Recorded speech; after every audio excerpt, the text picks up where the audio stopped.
नमस्कार प्रिय विद्यार्थियों। हम बीए प्रथम वर्ष में हिंदी साहित्य प्रथम प्रश्न पत्र में सूरदास के पदों का अध्ययन कर रहे हैं। आज हम सूरदास के अंतिम 4 पदों की व्याख्या करेंगे। सूरदास के सभी पद भ्रमर गीत सार से संबंध है, जिनमें उद्धव और गोपियों के बीच में संवाद बताया गया है और भ्रमर गीत सार का उद्देश्य निर्गुण भक्ति पर सगुण भक्ति की जीत दिलाना है। तो आज के जो 4 पद है उनमें से पहला पद है, अपने सगुन गोपाले माई यह विधि काहे देत, उद्धव की ये निर्गुण बातें मीठो कैसे लेत, धर्म अधर्म कामना सुनावत सुख ओ मुक्ति समेत, काकी भूख गई मन लाडू सो देखहु चित चेत, सूर श्याम तजी को भुस फटके मधुप तिहारे होत। गोपियाँ यहाँ भी उद्धव को फटकारती हैं और बार बार उद्धव को निरुत्तर करती हैं। और इस पद में गोपियाँ कहती हैं, अपने सगुन गोपाले माई ये विधि काहे देत।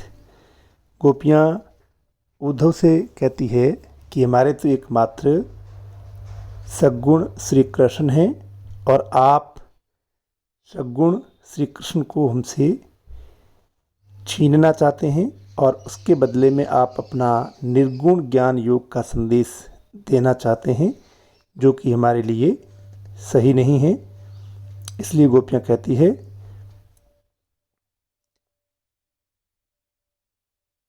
उद्धव की ये निर्गुण बातें मीठो कैसे लेत।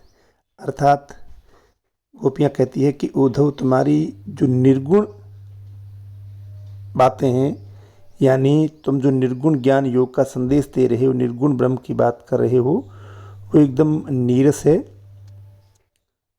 और ऐसी स्थिति में हम मिठास से परिपूर्ण मीठी बातों से भरे हुए श्री कृष्ण के बदले में तुम्हारे इस नीरस निर्गुण को भला कैसे अपना सकती हैं। अर्थात हम तुम्हारे नीरस निर्गुण को अपनाने में असमर्थ हैं। धर्म अधर्म कामना सुनावत सुख हो मुक्ति समेत। गोपियाँ कहती है कि तुम्हारा निर्गुण ब्रह्म, जिसकी आराधना को तुम धर्म अधर्म कहते हो और तुम इसके माध्यम से धर्म अधर्म की बातें समझाते हो और वास्तविक सुख पाने की, मुक्ति पाने की बातें करते हो, लेकिन तुम्हारी इन निर्गुण की नीरस बातों से में किसी भी प्रकार का आनंद नहीं मिलता है, हमें किसी भी प्रकार की मुक्ति दिखाई नहीं देती है।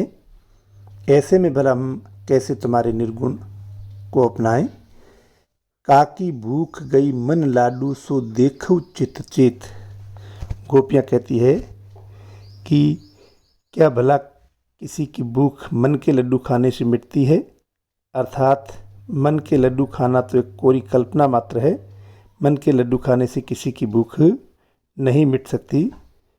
ऐसी स्थिति में गोपियाँ कहती, श्री कृष्ण के वियोग में जो मैं दुख हो रहा है वो तुम्हारे निर्गुण योग संदेश से शांत नहीं होने वाला है। इसलिए गोपियाँ कहती है, सूर श्याम तजी को भुस फटके मधुप तिहारे होत। गोपियाँ कहती है कि सूरदास कहते हैं, गोपियाँ कहने लगी कि शाम को तजकर, अर्थात श्री कृष्ण को छोड़कर या श्री कृष्ण की प्रेम भक्ति को छोड़कर तुम्हारे कहने से हम भला निर्गुण ज्ञान योग को कैसे अपनाएं और अपना भी लें तो वो हमारे क्या काम का।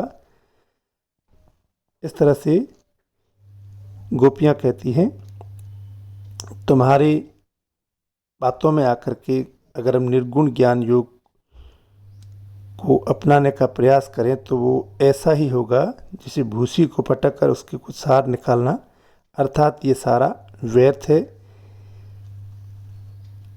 इसलिए गोपियाँ कहती है कि तुम्हारा निर्गुण भी सारहीन है, नीरस है, वो हमारे काम का नहीं है।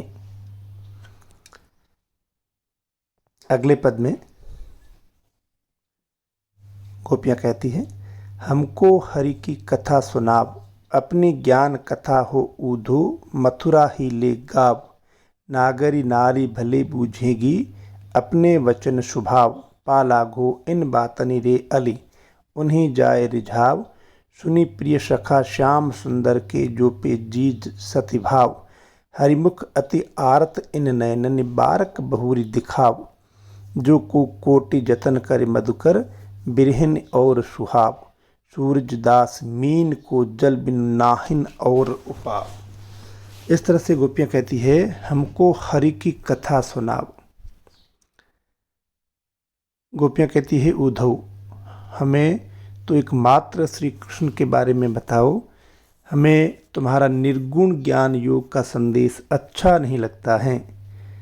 अपनी ज्ञान कथा हो ऊधो, मथुरा ही ले गाओ, यानी हम तो एकमात्र श्री कृष्ण की बातें सुनना चाहती हैं और आपकी ज्ञान कथा को आप यहाँ से मथुरा ले जाओ और मथुरा में जाकर के मथुरा वासियों को सुनाओ।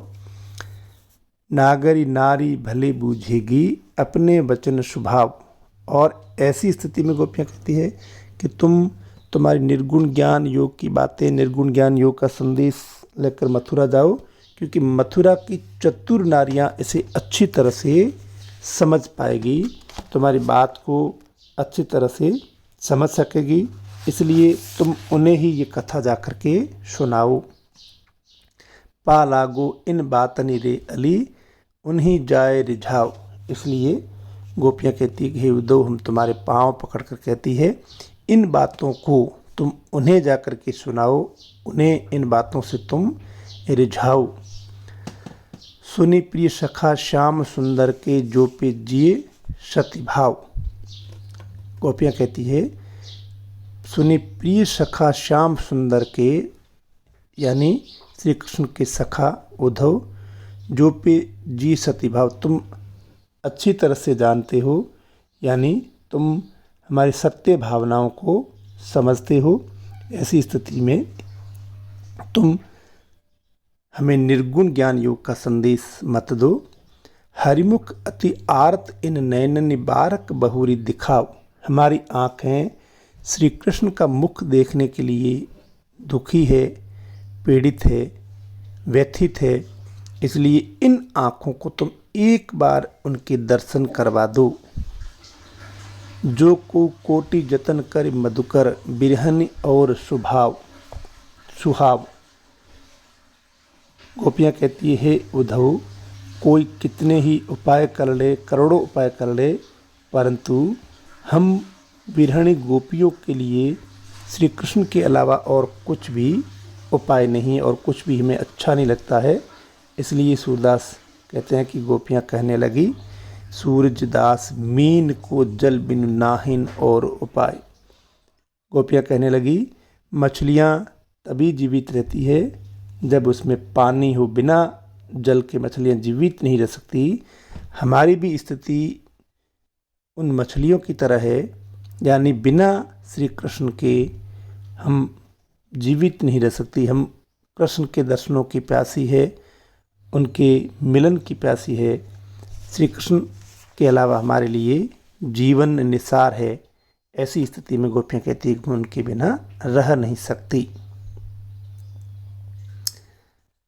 अगला पद इस प्रकार है, अली हो कैसे कहूँ हरि के रूप रस ही, मेरे तन में भेद बहुत विधि रसना, न जाने नयन की दस ही, जिन देखे ते आही बचन बिनु, जिन्हें बचन दर्शन न तिस ही, बिन पानी बानी भरी उमंगी, प्रेम जल सुमिरी व सगुन जस ही, बार बार पचितात यही मन, कहा करे जो विधि न बस ही, सूरदास अंगन की यह गति, को समझावे पाँच पद पसुही।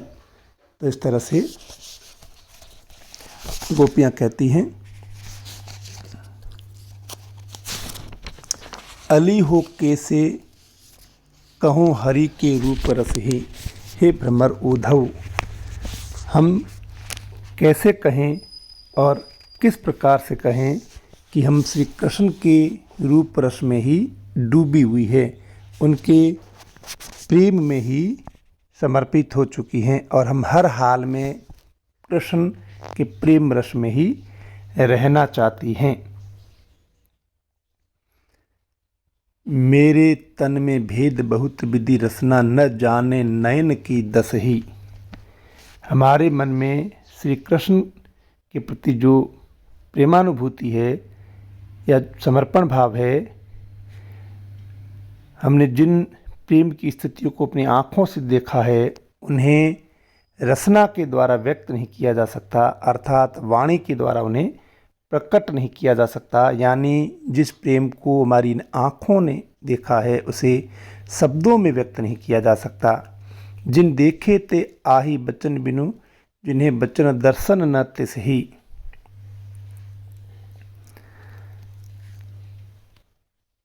बिन पानी भरी उमगी, प्रेम जल सुमिरी व सगुन जस ही। इस तरह से गोपियाँ आगे कहती है कि जो वाणी के द्वारा उनके रूप का वर्णन करता है, उन्होंने वास्तव में उनका सही रूप नहीं देखा है, यानी उन्होंने कृष्ण का वास्तविक रूप नहीं देखा है। गोपियाँ कहती है, वचनों के बिना भी श्री कृष्ण के दर्शन की सरस अनुभूति हो जाती है।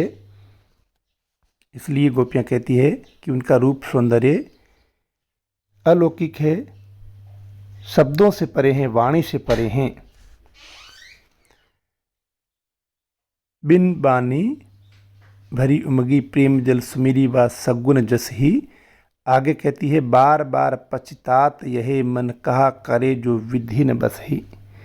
गोपियाँ कहती है, बार बार हमें इसी बात का पश्चाताप है, बार बार हमारे मन में यही बात है कि हम उनके समीप किसी विधि से जा नहीं पा रही है, हम उनके निकट जा नहीं सकती। अब हमारे वश में ऐसा नहीं रहा। सूरदास अंगन की यह गति को समुझावे, पाँच पद पशु ही। इस तरह से गोपियाँ कहती है कि तुम्हें भला कैसे समझाया जा सकता है, क्योंकि तुम ना समझो और तुम्हें प्रेम का महत्व हम कैसे समझाएं, हम कैसे समझाएं कि हम श्री कृष्ण से प्रेम करती हैं। अतः प्रेम का महत्व तुम जैसे पशु को समझाना हमारे लिए संभव नहीं है, क्योंकि हम पूरी तरह से श्री कृष्ण को ही मानती हैं। हमारे लिए तुम्हारा निर्गुण ज्ञान योग का संदेश निसार है। अगला पद है, हमारे हरिहारिल की लकड़ी, मन बच क्रम नंद नंदन सो उर यह दृढ़ करी पकड़ी, जागत सोवत सपने सो तुक कान कान जकरी, तुन तहि जोग लगत ऐसो अलिजो करवी ककरी, सोई व्याधि हमें ले आए देखी सुनी न करी, यह तो सूर हिन्हें ले दीजिए जिनके मन चकरी। गोपियाँ कहती है, हमारे हरिहारिल की लकड़ी, यानी हमारे कृष्ण तो हारिल पक्षी की लकड़ी है।